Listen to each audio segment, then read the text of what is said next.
नमस्कार बच्चों, मैं सुचित्रा उपाध्याय राजकीय हाई स्कूल जुग्गौर लखनऊ से आप सभी बच्चों का एक बार फिर से अपनी कक्षा में बहुत बहुत स्वागत करती हूँ। बच्चों, पिछली कक्षा में हम लोगों ने आपके गद्य खंड के प्रथम पाठ कविकुल गुरु कालिदासः के कुछ अंशों का अध्ययन किया। आज उसी श्रृंखला को आगे बढ़ाएंगे और कविकुल गुरु कालिदासः पाठ के द्वितीय भाग का अध्ययन करेंगे। तो चलिए देखते हैं कि आज की कक्षा में हम किन किन विषयों पर चर्चा करेंगे।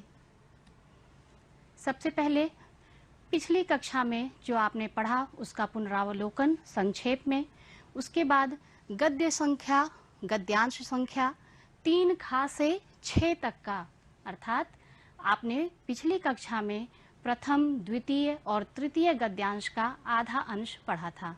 आज की कक्षा में आप तृतीय गद्यांश के बाकी बचे हुए अंशों और चतुर्थ, पंचम और षष्ठ गद्यांश का हिंदी में अनुवाद पढ़ेंगे।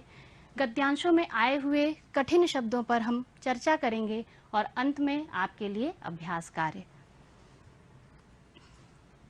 पिछली कक्षा में बच्चों हम लोगों ने कविकुल गुरु कालिदासः पाठ का सारांश पढ़ा। विस्तृत रूप में आपको मैंने बताया कि आपके पाठ में क्या क्या लिखा गया है महाकवि कालिदास के विषय में, जिसमें से कालिदास का जन्म स्थान, जन्म समय आदि विषयों पर चर्चा की गई। सारांश के माध्यम से आपको बताया गया कि कालिदास की 7 रचनाएं हैं, जिनमें 2 महाकाव्य, 2 खंड काव्य और 3 नाटक हैं। इनकी रचनाओं में प्रधान रस श्रृंगार है। उपमा अलंकार का बहुत ही सुंदर प्रयोग महाकवि की रचनाओं में दिखाई देता है। उसी के साथ साथ प्रकृति का अत्यंत सजीव वर्णन भी महाकवि की रचनाओं में आपने देखा होगा कि आपको सारांश में बताया गया। अब आगे चलते हैं, कक्षा को आगे बढ़ाते हैं। जैसा कि मैंने पहले भी बताया आपको बच्चों कि पिछली कक्षा में गद्यांश संख्या 3 के आधे अंश का अध्ययन, हिंदी अनुवाद आपने पढ़ा है। उसके आधे बचे हुए अंश को हम यहाँ पर देख रहे हैं, जो आपके बोर्ड पर है। सबसे पहले इसका मैं वाचन करूंगी बच्चों, ध्यान से सुनिएगा। फिर इस गद्यांश में आए हुए कठिन शब्दों के अर्थ को जानेंगे और फिर हिंदी में अनुवाद। कवि कालिदासस्य जन्म स्थान विषये अपि नैकमत्यम् अस्ति। एतावान् कवेरस्य महिमास्ति यत् सर्वे एव तं स्वस्वदेशीयं साधयितुं तत्परा भवन्ति। कश्मीरवासी विद्वांसः कश्मीरोद्भवं तं मन्यन्ते। बंगवासिनश्च बंगदेशीयम् अस्ति। तावद् अन्यो अपि समीक्षक वर्गः यस्य मतेन कालिदासः उज्जयिन्यां लब्ध जन्मासीत्। उज्जयिनीं प्रति कवेः सातिशयो अनुराग एतन्मतं पुष्णाति।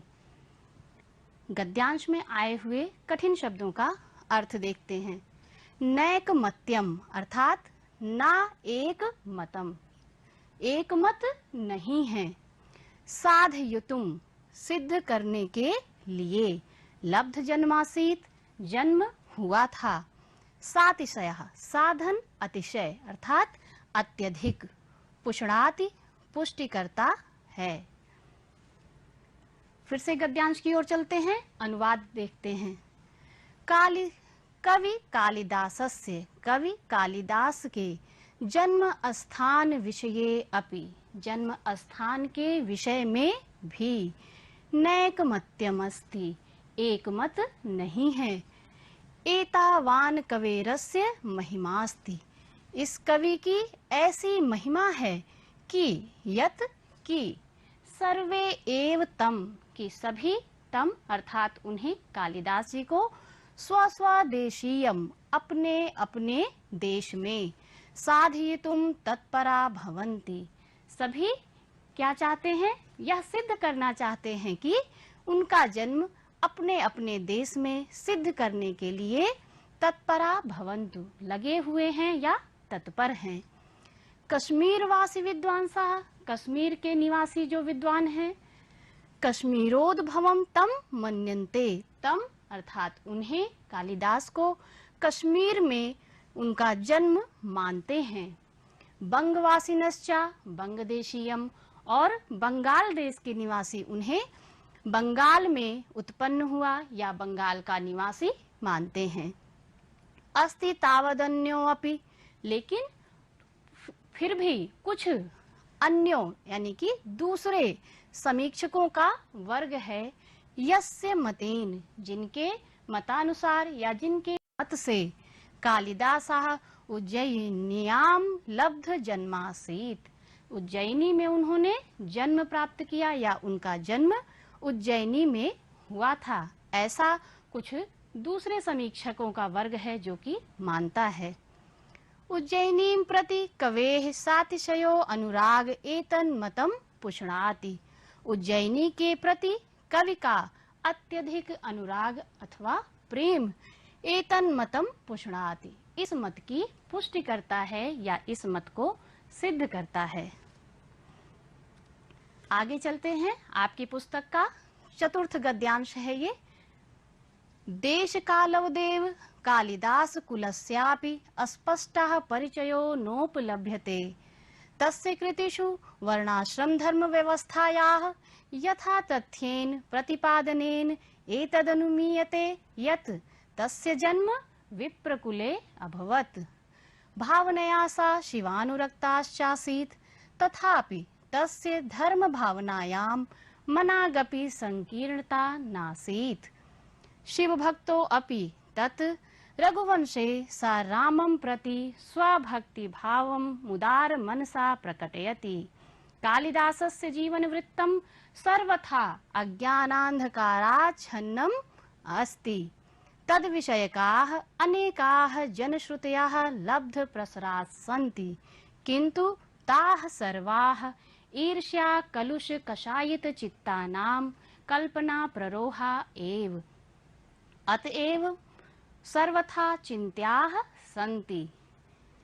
गद्यांश में आए हुए कठिन शब्दों का अर्थ देखते हैं। यथा तथ्येन अर्थात तथ्यों के अनुसार, एतदनुमीयते, एतत् धन अनुमीयते दो शब्दों से मिलकर बना है। यह अनुमान किया जाता है या अनुमान लगाया जाता है। मनागपि थोड़ा भी, अज्ञानांधकाराच्छन्नम अज्ञान के अंधकार से, आच्छन्नम अर्थात बच्चों आच्छन्नम का अर्थ होता है ढका हुआ। तद विषयकाः उस विषय से संबंधित, ईर्ष्या कलुष कषायित चित्ता नाम, इस शब्द का अर्थ है बच्चों ईर्ष्या के कलुष से, या ईर्ष्या जिस व्यक्ति के मन में ईर्ष्या का भाव हो वह उसके कसैले मन वालों का। कल्पना प्ररोहा, कल्पना के अंकुर अर्थात कल्पना से जिसका जन्म हो, हम अपनी कल्पना से जो बातें सोचते हैं, इसके अर्थ में यहाँ पर प्रयोग हुआ है कल्पना प्ररोहा। चिंत्याः विचार करने योग्य। अब इस गद्यांश का अनुवाद देखेंगे। देश कालवदेव, देश और काल के ही समान, कालिदास कुलस्यापि अस्पष्टः परिचयो नोपलभ्यते, कालिदास के कुल का भी स्पष्ट परिचय उपलब्ध नहीं है।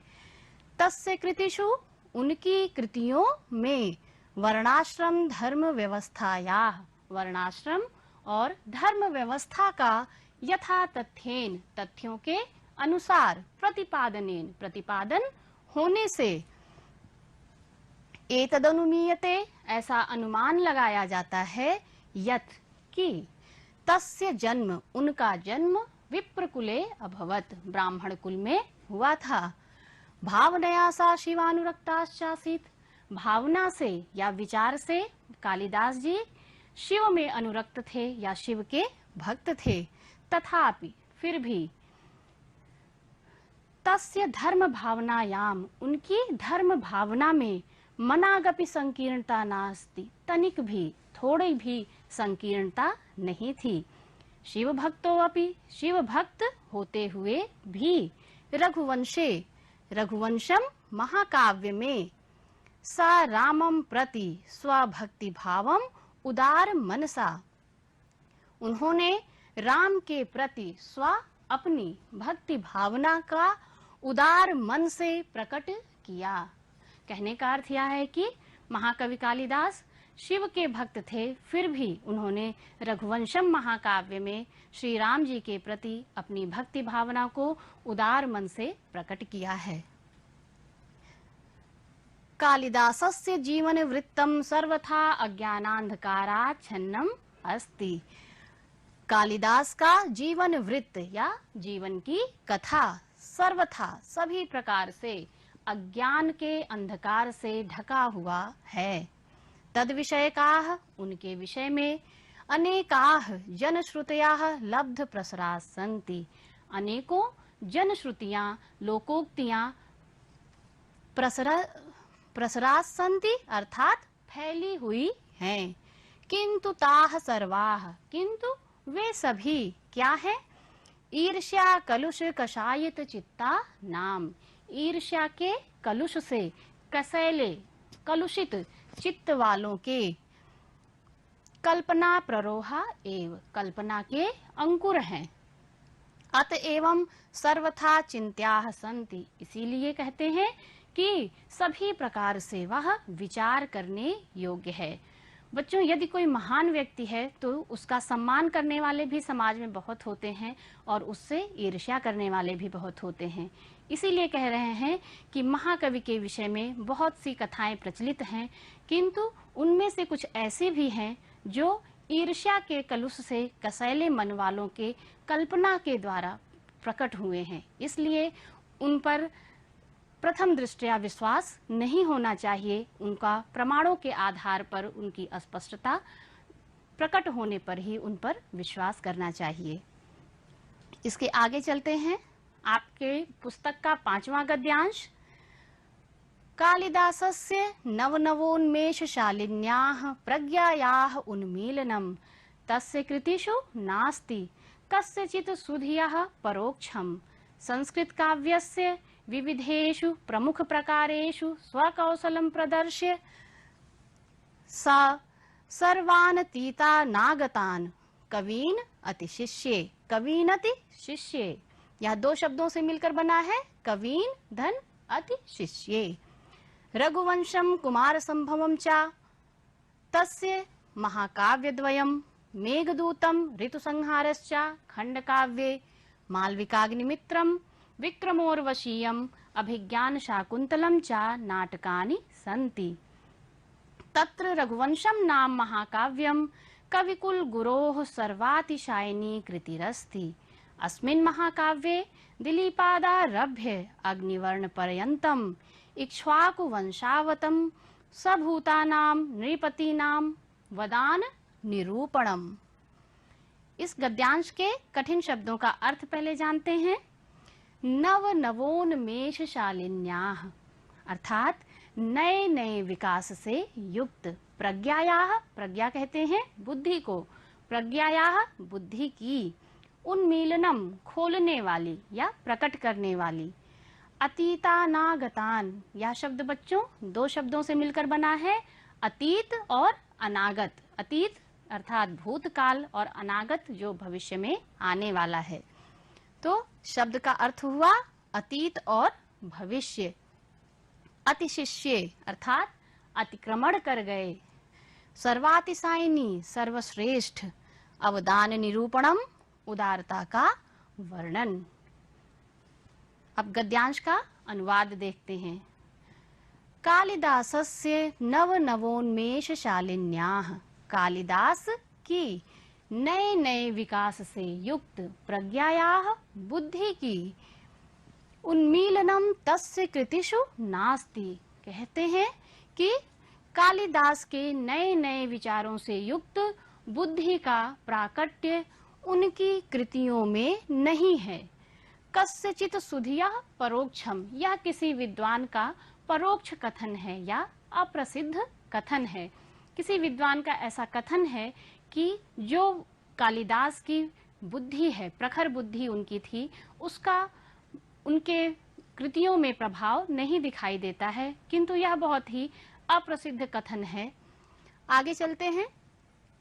संस्कृत काव्यस्य विविधेषु प्रमुख प्रकारेषु, संस्कृत काव्य के विविधेषु अनेकों विविध प्रमुख प्रकारेषु, प्रमुख प्रकारों में, स्वकौशलम प्रदर्श्य, अपने कौशल का प्रदर्शन करके, सा सर्वानतीतानागतान, वह कवीन अतिशिष्य, सभी अतीत और भविष्य के कवियों से अतिशिष्य, आगे निकल गए या उनका अतिक्रमण कर गए। रघुवंशम कुमार संभवम चा तस्य महाकाव्य द्वयम, रघुवंशम और महाकाव्य। बच्चों फिर से देखिएगा, रघुवंशम कुमार संभवम चा तस्य महाकाव्य द्वयम, रघुवंशम और कुमार संभवम उनके दो महाकाव्य हैं। मेघदूतम ऋतुसंहारश्चा खंड काव्ये, मेघदूतम और ऋतुसंहार खंड काव्य। मालविकाग्निमित्रम विक्रमोर्वशीयम अभिज्ञान शाकुंतलम चा नाटकानि सन्ति, मालविकाग्निमित्रम विक्रमोर्वशीयम अभिज्ञान शाकुंतलम नाटक हैं। तत्र रघुवंशम नाम महाकाव्यम, और उनमें रघुवंशम नाम का महाकाव्य कविकुल गुरोः सर्वातिशायिनी कृतिरस्ति, कविकुल गुरु की सर्वातिशायिनी अर्थात सर्वश्रेष्ठ कृति अर्थात रचना है। कह रहे हैं कि जो कवि कालिदास की 7 रचनाएं हैं उनमें से रघुवंशम नाम का महाकाव्य महाकवि कालिदास की सर्वश्रेष्ठ रचना है। अस्मिन् महाकाव्ये, इस महाकाव्य में दिलीपादारभ्य, राजा दिलीप से आरंभ करके अग्निवर्ण पर्यंतम, अग्निवर्ण तक, इक्ष्वाकु वंशावतन सभूतानाम, इक्ष्वाकु वंश में उत्पन्न नृपति नाम राजाओं का अवदान निरूपणम, उदारता का वर्णन है। रघुवंशम अस्मिन् महाकाव्य, यह रघुवंशम के लिए कहा जा रहा है कि इस महाकाव्य में राजा दिलीप से प्रारंभ करके राजा अग्निवर्ण तक के समस्त इक्ष्वाकु वंश के राजाओं के उदारता का वर्णन है। तो बच्चों ये आपका छठा गद्यांश है जिसका मैं फिर से वाचन करती हूँ। एकोनविंश सर्गात्मकम इदम महाकाव्यम रमणीयार्थ प्रतिपादकम सत सचेतसाम हृदयम सततम आह्लादयति। कुमार संभवे स्वामी कार्तिकेयस्य जन्मोपवर्णितम इदमपि काव्यम 18 सर्गात्मकम अस्ति। केचन समीक्षकाः 8 सर्ग पर्यन्तम एव काव्यम इदम कालिदास प्रणीतमिति मन्यन्ते। मेघदूते यक्ष यक्षिण्योः वियोगमाश्रित्य विप्रलम्भ श्रृंगारस्य पूर्ण परिपाको दृश्यते। ऋतुसंहारे अनवर्थतया षडां ऋतूणां वर्णनम् अस्ति। मालविकाग्निमित्र नाटके अग्निमित्रस्य मालविकायाश्च प्रेमाख्यानम् अस्ति। पंचांकात्मके विक्रमोर्वशीये पुरुर्वसः उर्वयाश्च प्रेम कथा वर्णिताः। इस गद्यांश में आए हुए कठिन शब्दों का अर्थ देखते हैं। सचेतसाम अर्थात रसिकों के, सततमाह्लादयति यह 2 शब्दों से मिलकर बना है। सततम आह्लादयति नित्य या निरंतर प्रसन्न करता है। अनवर्थतया अर्थ के अनुसार, प्रेमाख्यानम प्रेम कथा। अब इस गद्यांश का अनुवाद देखते हैं। एकोनविंश 19 सर्गात्मकम इदम 19 सर्गों वाला इदम महाकाव्यम यह महाकाव्य रमणीयार्थ प्रतिपादकम रमणीय अर्थ का प्रतिपादक होने के कारण सचेतसाम हृदयम रसिकों के हृदय को सततम आह्लादयति निरंतर आह्लादित करता है या प्रसन्न करता है। कुमार संभवे स्वामी कार्तिकेयस्य जन्मोपवर्णितम कुमार संभवम में स्वामी कार्तिकेय के जन्म का वर्णन है। इदमपि काव्यम 18 सर्गात्मकम अस्ति यह काव्य भी 18 सर्गों का है। केचन समीक्षकाः कुछ समीक्षक 8 सर्ग पर्यंतम एव 8 सर्गों तक ही काव्यम इदम इस काव्य को कालिदास प्रणीतम मिति मन्यन्ते, कालिदास द्वारा रचित मानते हैं। मेघदूते यक्ष यक्षिण्योः वियोगमाश्रित्य, मेघदूतम में यक्ष और यक्षिणी के वियोग को आश्रित्य अर्थात आधार बनाकर विप्रलंभ श्रृंगार का पूर्ण परिपाको दृश्यते, पूर्ण परिपाक अथवा पूर्ण वर्णन दृश्यते दिखाई देता है। ऋतु संहारे, ऋतु संहार में अनवर्थतया अर्थ के अनुसार ही, जैसा ऋतु संहार का अर्थ का नाम है उसी के अनुसार षणाम ऋतूणाम 6 ऋतुओं का वर्णनम अस्ति, वर्णन है। मालविकाग्निमित्र नाटके, मालविकाग्निमित्र नाटक में अग्निमित्र और मालविका के प्रेमाख्यानम अस्ति, प्रेम की कथा का वर्णन है। पंचांकात्मके 5 अंकों वाले विक्रमोर्वशीये, विक्रमोर्वशीयम नाटक में पुरूरवा और उर्वशी के प्रेम कथा वर्णिता, प्रेम कथा का वर्णन है। आगे चलते हैं आपके छठे गद्यांश के अगले भाग की ओर। अभिज्ञान शाकुंतलम स्वनामधन्यस्य अस्य कवेः सर्वश्रेष्ठा नाट्य कृतिरस्ति। नाटके अस्मिन् सप्ताङ्काः सन्ति।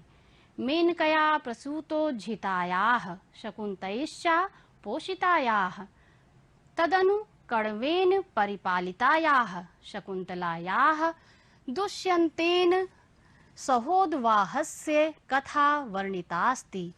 शाकुन्तल विषये प्रथितैषा भणितिः काव्येषु नाटकं रम्यं तत्र रम्या शकुन्तला। एतन्नाटकं प्राच्य पौरस्त्यैः समीक्षकैः बहु प्रशंसितम्। इस गद्यांश के कठिन शब्दों का अर्थ देखिए बच्चों। प्रसूतोज्झितायाः अर्थात प्रसूत अर्थात जन्म दे करके, उज्झितायाः छोड़ी गई अथवा त्यागी गई।